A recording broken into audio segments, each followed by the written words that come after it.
My fellow Americans, this was not a riot. This was a massacre.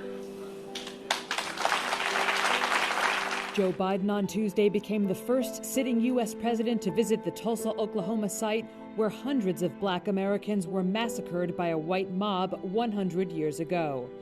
Public awareness of the killings has been growing in recent years after the deadly event went for decades without being taught in history classes or reported by local newspapers. For much too long, the history of what took place here was told in silence, cloaked in darkness.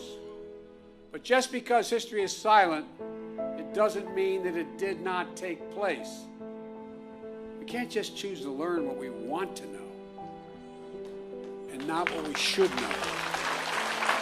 On May 31st and June 1st of 1921, white residents shot and killed about 300 Black people and burned and looted homes and businesses, devastating the prosperous African-American community of Greenwood after a white woman accused a Black man of assault, an allegation that was never proven. No one was charged for the violence.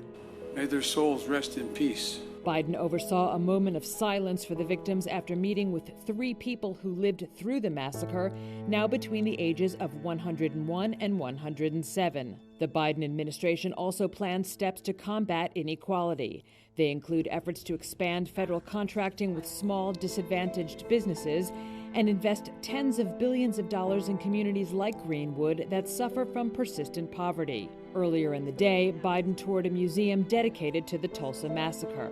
His visit comes during a racial reckoning in the U.S.